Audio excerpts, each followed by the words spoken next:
What's up, guys? Squad Noctis here, and hopefully you guys had a wonderful weekend.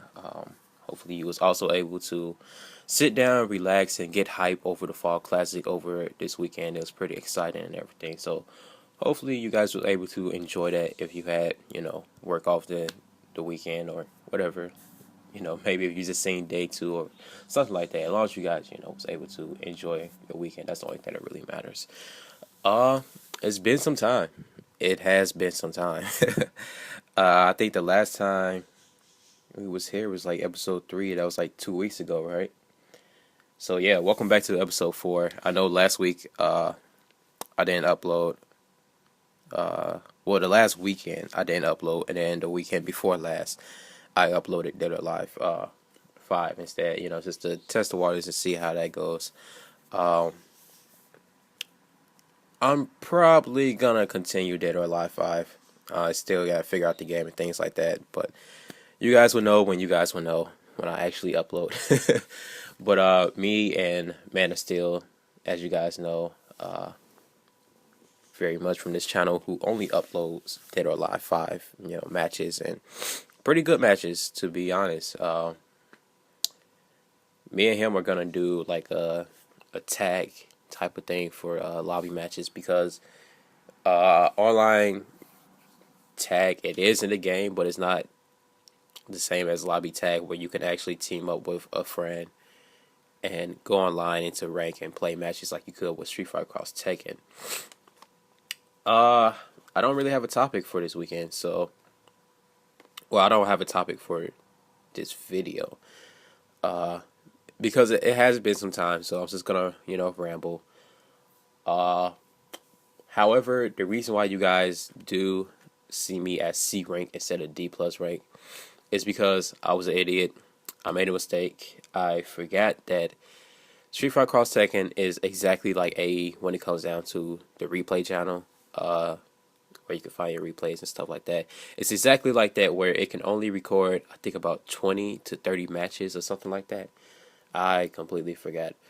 But anyways, I was a fool and decided one day that I was going to play lobby matches for about 2 hours. I think it was a little bit more than 2 hours. But I played some lobby matches for a long period of time one day, and me completely forgetting that, one, it only holds so many replays.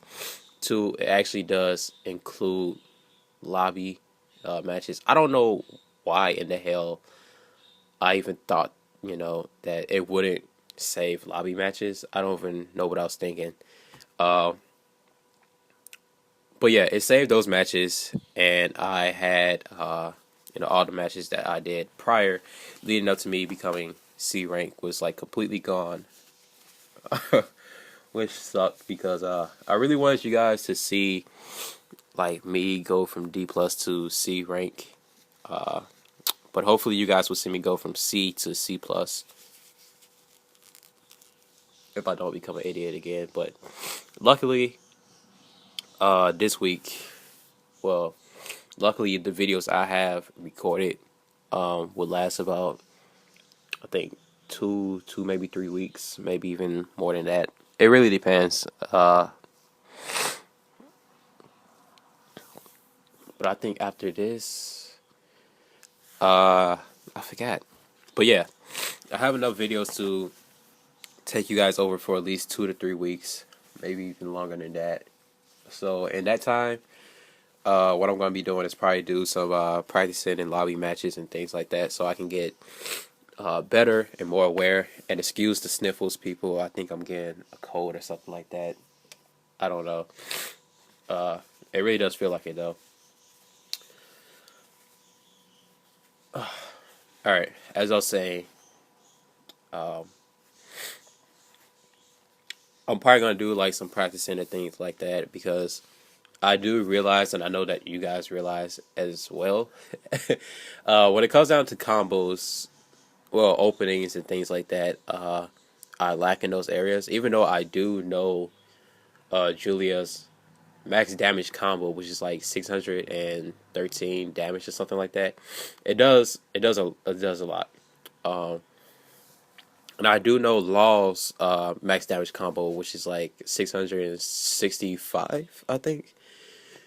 But I never really use it because for Law, I think his is harder to get to than Julia's because Julia's involves the her half circle forward fierce. I think it's like the swift step explosion or something like that. I can't remember right now.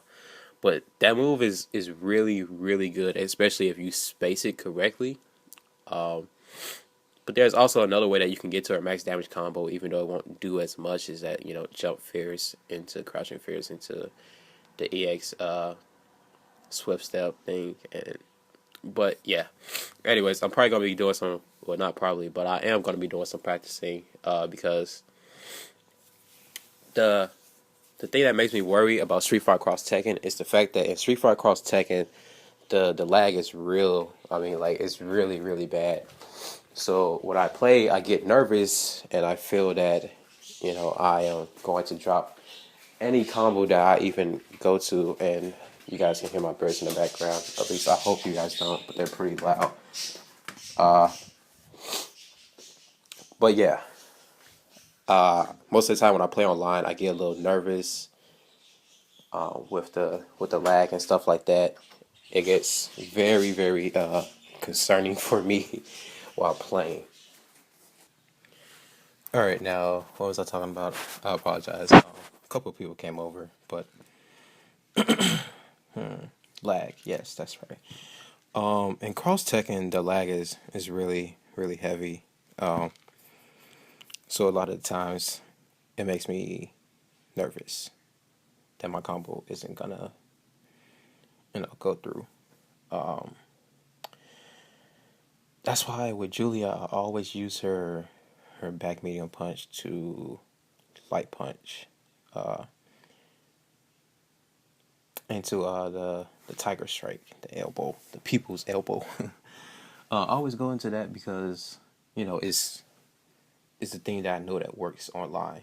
Um, that's another thing about online in this game. You have to find out like the specific timing for things because the timing for things is different online compared to offline. This goes for any fighting game, but in Cross Tekken more specifically because 4 bar connection feel like 3 bars, 3 bars feel like two, two feels like one feels like negative 750. The lag is really, really strong in that game. Even sometimes in 3 bar connection, it will feel like a 1 bar connection. So I know a lot of the guys. I mean, I know a lot of you people may be like, "Oh yeah, he's just blaming it on lag, faggot, or something like that." But it's true for online fighters. And I think I actually recorded me playing like online live one day. I gotta go over the footage that I have of the game, but I think one day I did do that just for you guys, so you guys can actually see like the lag and everything like that. Um, I really don't even know how I was playing as good as I was playing, but yeah, definitely that was the reason why I decided to play live, so you guys can actually see the lag that I actually go through. And for you guys that don't know, I do record my losses always. I know Maximilian when he plays, he tries to like even his wins and his losses. I just play the straight battle log. Like if that match is there, then it's there. If I lose 5 in a row, I lose 5 in a row. If I lose 3 in a row and win two, then I lose three and I win two. That's what you guys are gonna see. If I win like 7 matches in a row, then you guys are gonna see me win 7 matches in a row. You guys are always gonna see exactly the same matches that I played.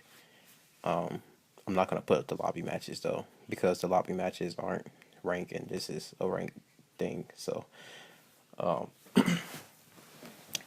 maybe another time or something like that. I don't know, but yeah, I always make sure that I record every single match. I don't want you guys to miss a single match, and I don't want to miss a single match because I want to go back and look at those matches and be like, what did I do wrong?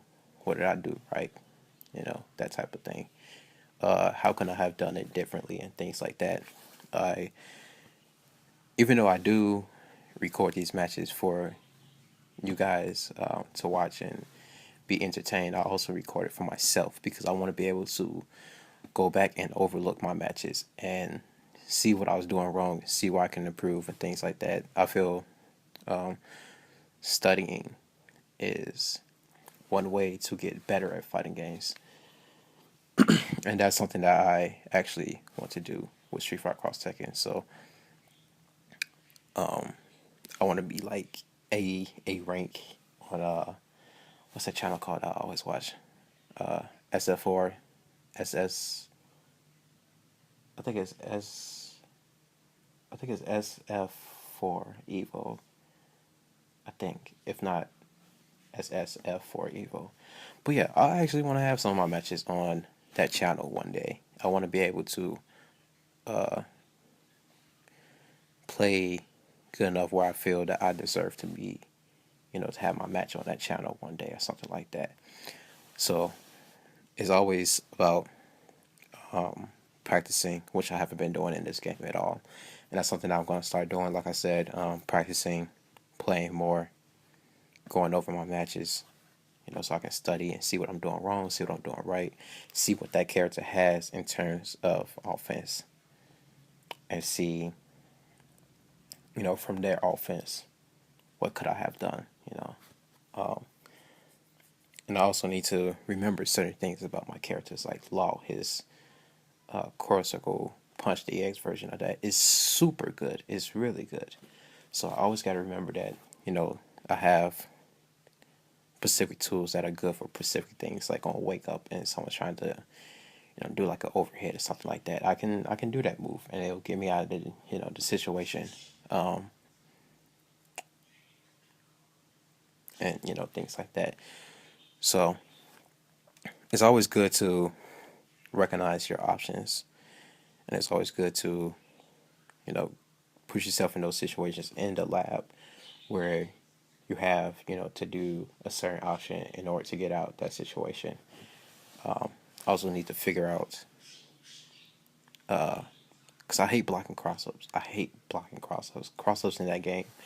Crossups in Street Fighter and Street Fighter Cross Tekken are so dangerous because even on normal jump ins, you have to figure out what they're going to do. But on cross ups, you have to figure out which normal is going to cross up because there are some air normals that are ambiguous, which means that you cannot tell what side it's going to actually hit on.